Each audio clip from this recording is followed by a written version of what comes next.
주변 분들, 가족과 성도님 인사하십시다. 샬롬.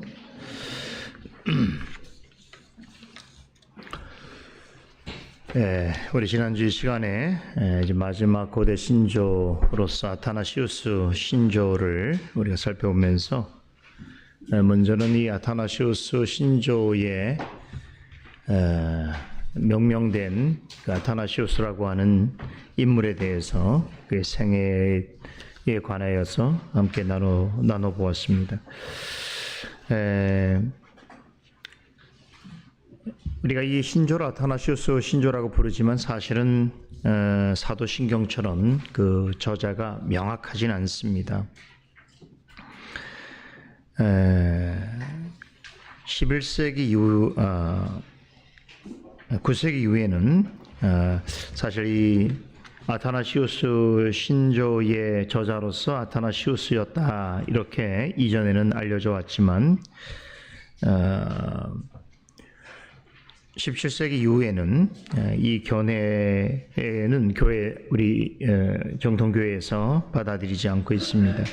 하지만 그럼에도 불구하고 이 아타나시우스 신조는 우리 정통교회가 고백하는 그 신조의 특징을 아주 잘 반영하고 있다라고 볼 수 있는데, 특별히 5세기까지 결정되었던 그 고대 신조의 교리적 결정 사항들에 대해서 그 어떤 이전의 신조들의 내용보다 아주 분명하고 정확하게 언급을 하고 있습니다.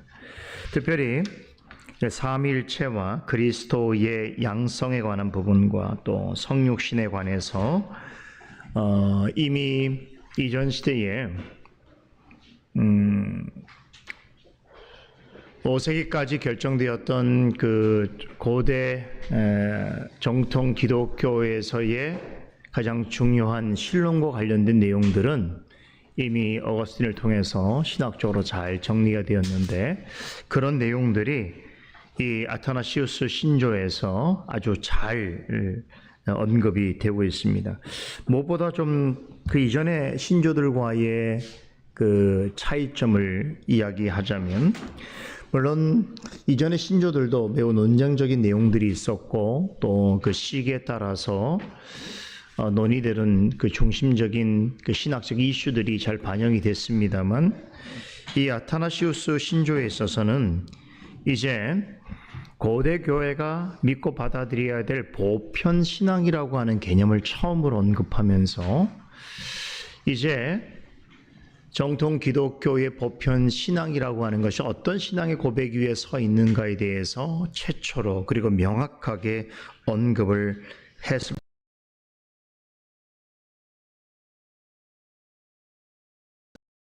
필수 불가결한 요소이며, 역설적으로 말하자면 이런 신앙과 이런 고백에 대하여 동참하지 아니하고 반대하는 자들은 영원한 멸망을 받을 것이라고 하는 일종의 진리의 입장에서의 저주문의 성격을 최초로 드러낸 그런 신앙 고백이라고 볼 수 있습니다. 신조라고 할 수 있습니다. 그래서 흥미로운 것은 이 아타나시우스는 제가 나눠드린 내용을 한번 보세요. 그 숫자로 표현되어 있는 각각의 문장들을 보면 37개로 구성이 되어 있는데, 자, 그런데 여기에 1항의 내용에 보면 보편적인 신앙에 대해서 언급을 하죠. 그리고 2항의 보편적인 신앙은 이러합니다 라고 하면서 설명을 하는데, 여기 2항에서부터 시작을 해서 23항까지의 내용은 이제 앞선 신조에서 다뤘던 삼위일체론에 대해서 다시 진술합니다. 그리고 24항에서 36강까지는 그리스도에 대해서, 정통 기독교의 기독론에 대해서 언급을 하지요. 그런데 1항과 마지막 37항에 보면 이 내용이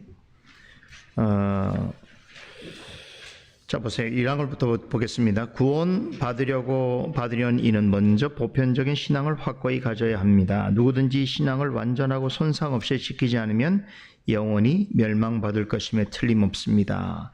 이런 표현은 이전에서 볼 수 없는 그 신조의 진수라고 볼 수 있는데, 맨 서문에 해당되는 이 부분에 지금부터 우리가 진수라고 고백하는 이 신앙의 내용에 대해서 반대하는 사람은 영원히 멸망받을 것이라고 하는 엄숙한 선언, 이것도 사실 저주죠. 저주의, 진리의 편에서의 저주의 성격이 언급되는데, 이렇게 시작을 해서 맨 끝의 내용을 다시 한번 보십시다. 37항을 보시면 지금까지 언급한 내용이 보편적 신앙이라는 것을 이야기하면서 이렇게 진술하면서 마무리됩니다. 이것이 교회의 참 신앙이며 이를 올바로 굳게 믿지 않는 사람은 구원 얻지 못할 것입니다. 자, 지금부터 우리가 고백하는 이 에타나시우스 신조에 포함되어 있는 진리의 내용에 대하여서 바르게 이해하지 못하고 고백하지 않는 사람은 구원을 얻을 수 없다라고 하는 엄숙한 저주의 선언으로부터 시작을 해서 마지막 결론에 있어서도 이 내용에 근거하여 저주를 선언하는 내용으로 마무리되고 있습니다. 이것이 이제 아타나시우스 신조가 갖고 있는 가장 큰 특징이라고 볼 수 있어요. 앞서 우리가 살펴봤던 사도신경으로부터 시작해서 니케아 신조, 니케아 콘스탄티노플 신조, 칼케돈 신조, 이런 내용들이 분명한 내용들을 다루고 있지만 사실은 이렇게 저주문에 언급은 없습니다. 그런데 아타나시우스, 가장 늦게 작성된 아타나시우스 신조에 있어서는 그 처음과 끝이 진리의 선에서의 저주문의 선언과 선포로서 시작되고 끝나고 있다라고 하는 것은 매우 독특한 내용입니다.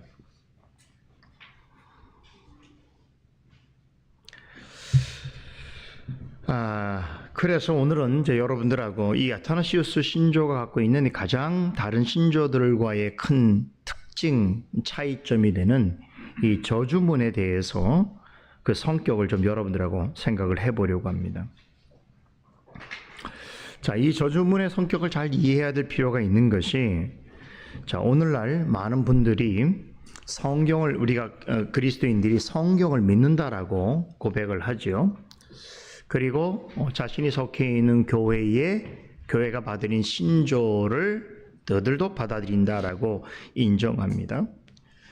그러나 이 신조의 특징이 무엇인지에 대해서는 분명한 이해를 갖지 못하는 것이죠. 그러니까 말로서 신조를 받아들인다고 하지만 신조가 가지고 있는 그 엄밀한 내용과 그 특징에 대해서는 자신이 이해할 그런 내용으로서 받아들이지 않는다는 것이죠. 오늘날 특별히 우리 한국 장로교회를 보게 되면 그런 현상이 아주 도드라지고 있습니다. 한국 장로교회는 분명히 우리가 고백하는 표준 문서라고 하는 신앙 고백 위에 장로교회가 서 있게 되어 있습니다. 그 역사를 보게 되면 사실 장로교회는 가장 신조에 있어서는 엄격한 교회입니다. 교회 역사 속에서 많은 신조들이 작성이 됐습니다만 우리 장로교회가 받아들이는 웨스트민스터 신앙 고백서는 모든 교회 역사 속에서 가장 탁월하고 엄밀한 신학적 그런 교리를 구성하고 있다라고 그렇게 평가를 받고 있습니다. 자, 이런 내용을 받아들인 유일한 교단이 바로 장로교회죠. 그러니까 장로교회는 다른 말로 하면 웨스트민스터 신앙 고백 위에 서 있는 교회다, 이런 뜻이에요. 그러니까 장로교회와 웨스트민스터 신앙 고백을 분리시키는 것은 불가능한 일입니다. 자, 그런데 오늘날 우리 한국 장로교회의 성도들을 한번 생각해 보세요. 장로교회 교인이라고 한다면 기본적으로 성경에 대해서는 다 공감하고 동의하죠. 성경은 하나님의 말씀이라는 것은 인정합니다. 그러나 신앙 고백에 관하여서는 각자 자신의 속에는 옳은 대로 생각을 합니다. 대부분의 성도들은, 한국 장로교회 성도들은 웨스트민스터 신앙고백서에 대하여서 들어는 봤을지 몰라도 그 내용을 잘 알지 못합니다. 더 심각한 문제는 장로교회 목사가 되든 또 장로가 되든 집사가 되기 위해서는 반드시 웨스트민스터 신앙고백서를 성경에서 가르치는 엄밀하고 엄숙한 진술로 보고 그 내용을 신종하겠다, 신실하게 믿고 따르겠다라고 하는 고백을 하나님 앞에서 그리고 회중 앞에서 하게 돼 있습니다. 그럼에도 불구하고 장로교회 안에서 웨스트민스터에 대한 언급이 전혀 없고 가르치는 일이 없고 배우는 일이 없다라고 하는 것은, 그러면 이제 우리가 직분을 받기 위해서 고백한 그 말의 의미가 도대체 무엇인가?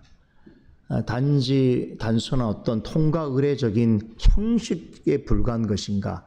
아마 그렇게 생각한다면 우리가 직분을 수행하는 그것을 시작하는 바로 그 순간부터 어쩌면 하나님 앞에서 또 교회 앞에서 회중 앞에서 큰 잘못을 범하는 거나 마찬가지죠.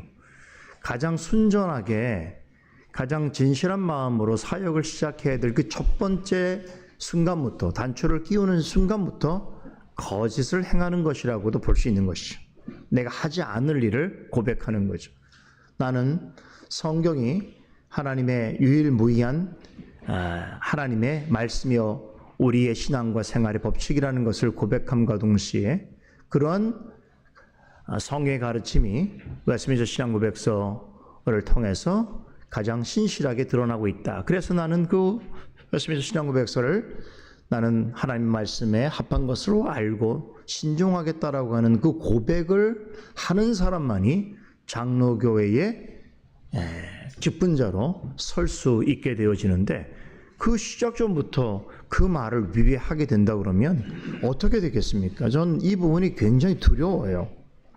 그런데 우리 한국교회는, 우리 장로교회는 대단히 안타깝게도 이 부분이 우리가 종교개혁을 할 때에 그 로마 교회가 갖고 있는 그 형식주의, 의식주의 그런 것을 탈피하고 오직 말씀으로 돌아가서 말씀이 가르치는 참된 신조와 신앙 고백이 위해 교회를 바르게 세워가겠다라는 것이 종교개혁의 정신이라고 할 수 있는데, 그런데 그런 신앙 정신이 어떻게 됩니까? 하나님 앞에서 교회 앞에서 고백한 내용임에도 불구하고 성실히 지키지 않는다고 한다면 결국 이것이 형식이 돼버리는 거죠. 그래서 어느 나라보다도 장로교회가 대세를 이루고 있는 그 교회가 한국교회, 우리 한국교회예요. 미국은 장로교회가 대세가 아닙니다. 미국은 침례교회가 대세입니다. 왜 미국은 침례교회가 대세일 수밖에 없냐면 미국의 정치적 지형 자체가 침례교회가 갖고 있는 정치적 성향하고 매우 유사하기 때문에 그래요. 다시 말하면 침례교회는 일종의 독립교회를 형성하기 때문에 누구 위에 누가 있는 형식이 아니죠. 그래서 일종의 지교회 자체가 자율성을 보장받고 또 지교회가 우리 장로교회처럼 뭐 상회나 또 혹은 더 권위 있는 회의 어떤 그런 영향을 덜 받습니다. 그러나 장로교회는 교회를 그리스도께서 어떻게 다스리는가 했을 때에 장로들의 회를 통해서, 즉 그것을 치리라고 말하기도 하는데, 교회 머리 대신 그리스도께서 교회를 다스리시는 가장 좋은 방식으로 허락하신 것이 바로 교회의 장로들을 통해서, 그 장로들은 이제 목사와 시무장로라고 말할 수 있겠고요. 나아가서는 교회 직분자가 되는 또 집사들도 포함될 수 있겠죠. 여하튼 간에 하나님께서 구별하여 부르신 직분자들을 통하여 주님의 교회를 이루어 가신다라는 것이 장로교회의 기본적인 장로 정치의 기본 정신이거든요. 그러나 침례교회는 그렇게 생각하지 않습니다. 그래서 매우 독립적이고 회중적인 성격이 강하지요. 그러다 보니까 미국이 갖고 있는 소위 말하는 미국의 민주적인 그런 정치적 제도 자체가 회중주의하고 매우 가깝게 그렇게 가깝습니다. 그러다 보니까 미국에서는 장로교보다는 침례교가 훨씬 더 강력한 영향을 갖게 된 것인데요. 그런데 우리 한국교회에서는 장로교회가 우리 개신교에서 가장 많습니다. 그런데 대단히 안타까운 것은 장로교회가 많은 것이 자랑이 아니라 장로교가 갖고 있는 가장 독특한 그런 신앙의 정신을 잘 구현하는 것이 중요한 것인데, 안타깝게도 세계교회 역사 속에서 한국 장로교회만큼 분열이 많았던 교회가 없고, 또 한국 장로교회만큼 웨스트민스터 신앙고백서를 홀대하는 교회가 없다는 것은 엄청난 우리 한국 장로교의 실기요 패착인 것이죠. 그 원인이 어디 있는가에 있어서는 여러 가지 견해들이 있을 수 있습니다만 제 개인적으로는 우리 한국 장로교회는 장로교회가 처음 한국교회에 서게 될 때 그때부터 사실은 실기가 있었다. 그 이유가 뭐냐면 대단히 훌륭하고 똑똑똑하고 건실한 그런 외국 선교사분들이 한국에 와서 복음을 전해주시고 특별히 교회를 세우는 데 큰 역할을 했음에도 불구하고 그 당시 오셨던 많은 선교사님들의 그 신학적인 마인드가 우리 장로교 선교사들이 많이 들어오셨지만 장로교회가 역사적인 그러한 장로교회 신앙 고백 위에 세워져야 하는 교회라고 생각하기보다는 그냥 교단적인 그런 관점에서 뭐 예를 들면은 뭐 선교적인 좀 마인드가 매우 강한 그런 어떤 교회로서의 장로교회를 생각하기 때문에 장로교회가 갖고 있는 독특성들은 다 사라져버리고 다른 교회들과 쉽게 연합하고 함께 하나의 교회를 공동으로 이루어가는 그런 형태의 교회를 그분들이 많이 지향했기 때문에 상대적으로 우리 장로교회가 갖고 있는 역사적인 그런 특징들은 걸림돌로 여겨졌던 부분들이 되게 많습니다. 그 대표적인 것이 뭐냐면 장로교회가 가지고 있는 바로 신앙 고백에 관한 부분들이죠. 장로교회는 다른 교회보다 다른 교단들보다 특별히 이 웨스트민스터 신앙고백서뿐만 아니라 지금 우리 교회가 고백하는 이 고대 신조 같은 이 교리와 신조에 관한 부분이 매우 엄밀한 형태로 구성이 되어 있는데 이 부분만 이렇게 놓쳐버리면 이 부분만 내버리면 사실 다른 교회랑 다를 게 하나도 없어요. 그런데 우리 한국의 장로교회는 처음 설립될 때부터 바로 우리 장로교회 갖고 있는 그런 엄밀한 독특성은 배제되어지고 우리 장로교회가 다른 교회들하고 어떻게 하면 쉽게 연합을 하고 함께 선교를 할 것인가라고 하는 관점으로서 교회가 시작이 되었다. 저는 그렇게 보게 됩니다. 그건 어떻게 알 수 있냐면 사실은 교회 역사를 살펴보면 알 수 있는데 우리 한국 장로교회는 1885년에 언더우드 선교사를 통하여 처음으로 장로교회가 소개되었다고 볼 수 있겠지만 우리 한국 장로교회가 웨스트민스터 신앙고백서를 우리 헌법의 내용으로서 받아들인 것이 언제인지 아세요? 1960년 말이에요. 무슨 얘기입니까? 무려 75년, 80년, 약 80년이 교회가 장로교회가 세워지고 나서 80여 년이 지난 다음에 우리 신학의 정체성을 처음으로 헌법에 기재하겠다는 거예요. 이건 대단히 놀라운 일이에요. 좀 충격적인 일이죠. 그러니까 우리가 그동안은 장로교회로 불러왔지만 우리 장로교회가 갖고 있는 신학의 정체성이 무엇인지에 대해서 매우 혼미한 상황이 있었다. 이렇게 볼 수 있어요.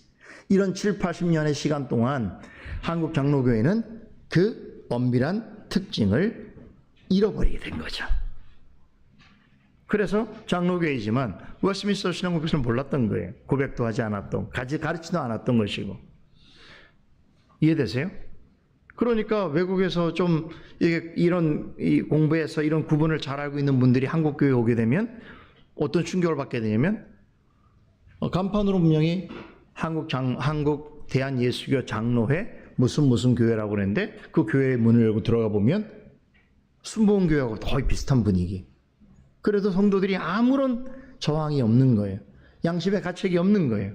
심지어 강단에서 말씀을 전하고 교회를 섬기는 장로교회의 직분자들도 그런 데서 아무런 이의가 없는 거예요. 그걸 매우 충격적으로 받아들이게 되는 거예요. 저들은 도대체 무슨 고백 위에 서 있길래 저렇게 자유한가? 자신이 지금 이 세워가는 교회 모습이 비장로교회에도 불구하고 어떻게 자신은 장로교회라고 말하고 있는가? 이렇게 생각하게 되는 거란 말이에요. 이해되시죠? 그래서 이 신조를 이해하는 것이 되게 중요한 것인데 웨스트민스터 신앙고백서도 그렇게 작성될 수 있었던 것은 그냥 어느 날 가지고 웨스트민스터가 만들어진 게 아니에요. 그 역사로부터 시작을 해서 계속 쌓여오던 그 신조 역사 위에 그 내용들이 축적되어졌던 것이죠. 그래서 우리가 다시 아타나시우스 신조를 지금 이 시대에 우리가 돌아보게 되어지는 중요한 이유 중에 한 가지는 뭐냐면 교회 역사 속에서 정통교회가 고백하는 신조라고 하는 것이 그냥 입으로만 고백되어지는 것이 아니다. 그냥 입으로만 중요하다고 말하는 것이 아니라 실질적으로 그 내용에 대하여, 그 정신에 대하여, 심지어는 그 기능과 역할에 대해서 모두 인정하고 받아들인다고 할 때 진짜 그 신조를 지키는 사람이 되는 거예요. 그죠? 그럼 왜 신조가 그렇게 중요한 것인가? 우린 예전에도 공부를 했었죠. 이 신조라고 하는 것은 결국 우리가 교회 안에서 공동체적으로 또 혹은 개인적으로 과연 성경에서 가르치는 바른 신앙을 드러내고 있는가, 그것을 지향하고 있는가라고 하는 것에 하는 지침이 되는 것이기도 하고, 또 중요한 것은 교회의 객관적인 신앙의 기준을 우리가 마련하는 것이, 모든 것에는 다 기준이라는 게요, 다 표본이라는 것이 있어요. 예를 들어 보세요. 우리가 무슨 무게를 단다, 길이를 잰다, 그렇죠? 세상의 모든 것들이 다 단위라는 게 존재하는 것이, 만약에 그런 것들이 자기의 마음의 생각을 따라서 했다고 한다고 한다면 이 세상에는 하나도 정량적인 걸 찾을 수가 없어요. 근데 진리는 정량적이어야 돼요. 진리는 객관적이어야 돼요. 진리는 어느 시대든지 같은 무게와 같은 성격이 드러나야 되는 것이죠. 근데 사람들이 진리를 이해하는 기준이 다 다르다고 생각해 보세요. 옛날 사람들은 옛날 방식으로, 현대 사람 현대 방식으로, 미래 사람 미래 방식으로 진리를 생각한다면 그게 과연 진리일 수 있겠습니까? 그러면 그 진리가 모든 시간과 역사 속에서 정량적으로 객관화된 지침을 가지려면 뭐가 필요한 것이겠어요? 우리가 모두 함께 고백하는 진리의 표준이라는 게 있어야 되는 거예요. 그게 바로 신조고 신앙 고백이라는 거예요. 이해되세요? 그래서 우리 교회가 혹은 그 개인이 고백하는, 자신이 생각하는 그 신앙의 내용이 과연 진리의 객관적인 그 기준에 부합하는 것인가를 우리가 늘 생각해야 되는데, 바로 그것이 신조고 신앙 고백이라는 거예요. 이런 것이 우리에게 분명히 있을 때에 성경을 가지고 잘못 해석하거나 왜곡하거나 변질하여서 우리 모든 역사 속에 이단과 거짓 교사들은 행행하거든요. 여러분, 초대교회도 있었어요. 초대교회에도. 사실은 초대교회 역사 속에 이단이 가장 많이 나옵니다. 그것은 굉장히 아이러니하죠. 왜냐하면 예수님께서 사셨던 시대, 그 시기와 매우 가까운 시기를, 심지어 예수님을 직접 눈으로 본 사도들도 있었고, 그 사도들이 가르침을 받은 속사도들도 있었던 시대입니다. 그 다시 말하면 예수님께서 지상에 계셨던 시간과 그리 멀지 않은 시기에 살았지만 그 교회는 가장 혼돈스러웠어요. 왜 그런지 아세요? 성경이 없었기 때문일까요? 그렇지 않아요. 그 성경에 대한 올바른 해석에 지침이 마련되지 않았기 때문에 그랬던 거예요. 그래서 그런 사이에서 이단과 많은 거짓 교사들이 나타나서 교회를 유린하고 또 성도들을 잘못된 길로 인도하겠던 거죠. 바로 이런 역사 속에서 하나님께서 교회를 사랑하고 진리를 존중하는 하나님의 사람들을 통해서 어떤 관심을 갖게 하겠어요? 교회의 바른 표준을 세우고, 그리고 그런 이단으로부터, 거짓 교사들로부터 교회를 지키고 성도들을 바른 길로 이끌기 위한 객관적인 신앙의 표준을 만드는 작업들을 하게 하셨겠죠. 그래서 만들어진 게 바로 이 신조들이에요. 그 신조들이 만들어진 건 역사적으로 매우 우연적인 사건들. 이 우연이라고 말하는 건 뭐냐면 교회적인 이슈만이 아니라 교회 안팎으로 일어나는 많은 역사뿐만 아니라 또 그런, 더 나아가면 당시에 그 시대상 사회적인 어떤 현상들, 또 정치적인 어떤 것들이 다 연결되어서 이 신조를 만들게 되어지는 상황들이 만들어지는데, 여기에 다 하나님의 섭리가 있어요. 정말 놀라운 하나님의 섭리가 있습니다. 우리가 뭐 교회의 요구만 있다고 해서 이런 신조가 만들어지는 건 아니에요. 그 시대적 상황들도 다 맞아떨어져야 되는데, 하나님께서 그래서 이 초대교회 시대에, 그러니까 1세기로부터 시작해서 한 5세기 시기까지 지금 우리 신앙고백, 개혁주의 신앙고백 모음집에 들어있는 이런 신조들이 작성되는 이 시기에는 정통교회가 지향해야 될 가장 중요한 신앙의 객관적 표준이 되는 내용들이 아주 길지는 않지만 명료한 방식으로 작성이 되었고 이것들이 업데이트 되었어요. 그러면 이제 어느 분을 묻겠죠. 목사님, 그럼 왜 우리 이 개혁주의 신앙고백 모음집에 왜 아타나시우스 이후에는 신조들이 안 만들었습니까? 왜 그런 신조들이 없지요? 네, 만들어져요. 수없이 만들었어요. 그런데 그때부터는 문제가 생기기 시작했어요. 아타나시우스 신조 이후에는. 왜 그런 줄 아세요? 이제 로마 캐톨릭 교회가 교회 역사에 주도하는 교회로 등장하게 되면서 모든 신조들의 내용이 그 교회를 정당화하는 방식으로 내용들이 변질됩니다. 심지어는 우리가 고백하는 이런 내용들도 로마 캐톨릭 교회에서는 자신의 신조로 받아들이는데 그 이유는 뭐냐? 이 신조의 내용들이 가르치는 진리가 표준이 되어서가 아니라 우리가 교회 역사 속에서 오래된 내용들로 다 우리 교회의 전통과 전승 속에 있다는 것을 증거하기 위한 목적이었죠. 그래서 아타나시우스 이후에 만들어진 많은 신조들이 있지만 그때는 이미 로마 캐톨릭 교회가 체계화된 상태에서 그 교회를 변증하기 위한 목적으로 만들어진 신조들이 등장하기 때문에 우리는 그 이후의 것은 받아들이지 않습니다.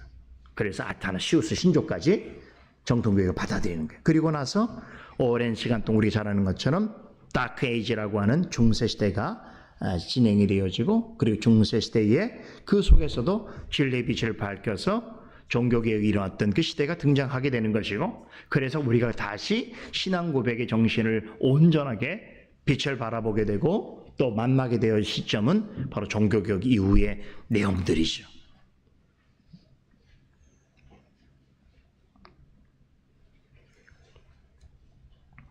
여러분, 그래서 이 아타나시우스 신조는 분명히 이렇게 말하는 거예요. 지금부터 이야기할 내용은 구원받은 이라고 한다면 보편적으로 가져야 할 그런 신앙인데 이 보편적 신앙이라고 하는 것이 바로 공교회적인 신앙 규범이라고 말할 수 있는 것이죠.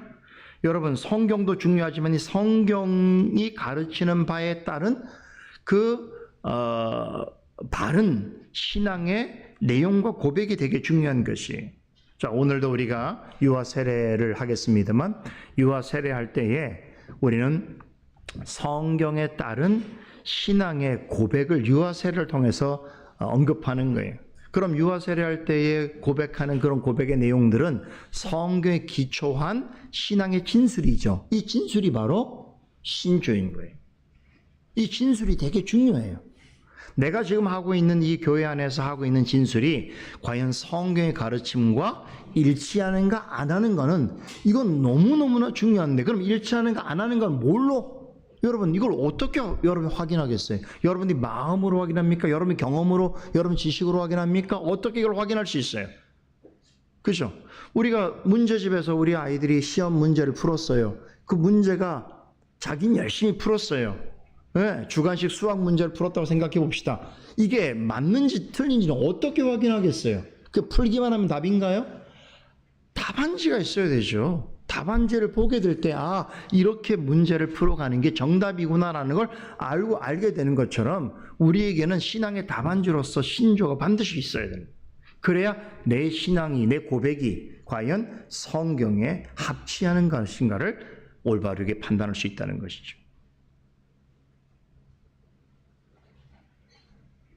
그러므로 신조를 우리가 고백하는 것도 중요하지만 이 신조의 내용을 따라서 이해하고 생활하는 것도 되게 중요한 것인데 이렇게 아타나시우스 신조의 저주문의 성격이 선포로부터 선언부터 선포로까지 있게 된 것은 다시 말하면 그만큼 당시의 그 초대교회에서 많은 이단과 거짓 교사들이 있었다는 것을 말하는 것이고 이것을 이들로부터 진리의 내용들을 보존하고 구분해야 되는 교회적 책임이 매우 강했다라고 말할 수도 있는 것이죠. 그래서 아타나시우스 신조에서는 이 부분을 좀 더 엄격하게 그리고 분명하게 고백하는 그런 성격의 신조로서 만들어지게 되는데 신약 성경 여러분 잘 아시는 갈라디아서 1장 같은 데 보면은 사도 바울께서 뭐라고 말씀하시죠? 우리나 혹 하늘로부터 온 천사라도 우리가 너희에게 전한 복음 외에 다른 복음을 전하면 저주를 받을지라 이렇게 말한단 말이에요. 그러니까 복음서도 저주로부터 시작이 되는 거예요. 이 저주의 내용이 뭐냐면 자, 복음을 받는데 여러분 사도 바울도 복음이란 말을 합니다. 그러니까 복음이란 말을 어떻게 이해하느냐에서 전혀 다르다는 거예요. 어떤 사람은 그 복음을 어떻게 이게 자기가 만든 말이라든가 자기의 생각대로 자기를 위한 말로 자기 행복과 자기의 구원만을 위한 걸로 생각하면 이게 복음이라고 생각하지만 거짓 복음이라는 거예요. 근데 당시에 그런 거짓 복음을 전하는 자들이 교회 안에 들어왔다는 거예요. 그래서 이렇게 말합니다. 만일 누구든지 너희가 받은 것 외에 다른 복음을 전하면 그 복음이 그들에겐 복음일지라도 그 다르다고 하는 건 뭐가 기준이겠어요? 성경에서 가르치는 내용과 다른 것이라면 어떤 사람들이 복음이라고 생각하더라도 그것은 거짓된 복음이어서 그 다른 복음을 전하게 되면 저주를 받을 것이라고 그렇게 말했습니다. 계시록 2장에 봐도 뭐라고 이렇게 얘기합니다. 내가 내 행위와 수고와 내 인내를 알고 또 악한 자들을 용납지 아니하는 것과 자칭 사도라 하되, 자칭 사도라는 사람들이 계시록이 작성될 때 그때에도 있었다는 거예요. 이런 자칭 사도로가 하되 아닌 자들을 시험하여 그 거짓된 것을 내게 드러낸 것과 그리고 그것이 내게 있으니 내가 니골라당의 행위를 미워하는도다 이렇게 말씀합니다. 이게 특별히 이제 그 당시에 니골라당이라고 하는 이단을 하나 언급하는데, 니골라당의 대표적인 특징이 뭐냐면 니골라당이 이렇게 생각하는 거예요. 예수께서 우리의 모든 죄를 다 용서하셨다며, 그럼 용서하셨으니까 우리는 더 이상 죄를 고할 이유가 없어. 다 용서하셨는데, 옛날에도 용서하셨고 옛날 죄도 용서하셨고 지금 현재 미래에도 다 용서하시니까 우리는 더 이상 용서를 구할 기도를 할 필요도 없고, 그렇다면 과거의 율법이라는 건 우리에게 적용될 필요가 없는 거야. 그러니까 구약에 있어서의 모든 율법들은 지금의 우리의 삶에 있어서는 의미가 없는 것으로 생각해서 소위 무율법주의적인 삶을 삽니다. 그러다 보니까 뭐 도덕도 필요가 없는 것이고 윤리라는 것도 필요 없는 거예요. 자신의 마음에 원하는 대로 살아도 괜찮다라고 이야기했던 게 바로 니골라당이거든요. 그 니골라당은 쾌락을 추구하는 그런 당이었던 것이고, 그런 주의였던 것이고, 결국 이들이 말하는 건 교묘한 거죠. 그리스도께서 우리의 죄를 다 없이 하셨기 때문에 우리는 어떤 죄를 지어도 구원을 받는다라고 하는, 어떻게 보면 구원파의 효시입니다, 니골라당이. 그런데 이런 주장을 하게 되니까 결국 어떻게 됩니까? 성경의 가르침을 그들은 무시하는 것이고 결국 그것을 거짓 신학을 유포하는 일이 되었기 때문에, 그렇죠? 이렇게 율법과 복음을 서로 대치되는 관계로 두고 복음을 믿는 자들은 율법을 지킬 필요가 없다라고 하는 그런 주장을 하는 자들을 니골라당이라고 말하면서 당시에 사도들은 그 니골라당의 가르침에 대해서 주님께서 그것을 미워한다 이렇게 말씀하셨단 말이에요. 내용을 정리하겠습니다. 이렇게 신약 시대에도 갈라디아서나 계시록, 요한계시록을 보게 되면 참된 진리가 아닌 것들, 다시 되면 거짓된 가르침들이 횡행했고, 그런 것들을 교회에서 가르치게 될 때 결국 하나님의 진노와 저주가 임하게 될 것에 대해서 아주 엄하게 선포하고 있다는 것이죠. 여러분, 이런 비진리, 이런 거짓 가르침, 이런 것들이 교회 안에 성도들한테 전달되어진다는 것은, 이것은 저주를 받을 만한 일이라고 분명히 성경은 말씀하고 있는 것이죠. 그렇다면 오늘날 우리 시대는 어떤가? 오늘날 훨씬 심각해지고 있죠. 사실은 지금 시대야말로 우리의 신앙의 선배들이 생각했던 참된 교회와 거짓 교회를 잘 구분하고 돌아봐야 되는 그런 시대가 되었습니다. 이럴 때에 무엇보다 우리가 중요한 것이 뭐냐면, 과거로부터 지금까지 진리의 내용을 합당하게 담고 우리에게 전달되고 있는 이 객관적 신앙의 표지로서, 지표로서 우리에게 제공되고 있는 신조와 신앙 고백을 매우 중요하게 여기고, 이 가르침에 근거하여 우리의 신앙을 우리가 세워가야 된다라고 하는 것이 매우 중요하다는 것이죠. 자, 이런 부분을 이제 아타나시우스 신조가 담고 있다 이렇게 볼 수 있겠습니다. 다음 주 시간에는 그래서 아타나시우스 신조 안에 들어있는 내용을 우리 함께 살펴보도록 하겠습니다. 오늘 여기까지 하겠습니다. 하나님, 오늘도 이 시간을 통해서 하나님께서 역사 속에 허락하신 정통교회 신조의 그 의미와 가치에 대해서 생각을 해보게 되었습니다. 많은 시간과 역사가 흘렀지만 여전히 진리 앞에 서 있는 인간의 그 죄스러움은, 그 죄악된 특징은 변함이 없습니다. 그리하여 과거에 우리의 믿음의 선진들이 고민하고 싸웠던 그 내용이 오늘날에도 여전히 교회 안에서 재현되고 있습니다. 그것은 오늘도 우리 역사 속에서 여전히 우리가 참된 신앙의 고백을 가지고 이해 속에서 바른 그런 신앙생활을 해야 될 필요를 우리가 깨닫게 되었는데, 이런 내용들이 가능하기 위하여서 우리에게 주신 이런 신조와 신앙 고백을 소중히 여기고 그 위에서 우리의 신앙을 잘 세워갈 수 있도록, 교회를 잘 이루어갈 수 있도록 주여 도와주시옵소서. 감사드리며 예수님의 이름으로 기도드리옵나이다. 아멘.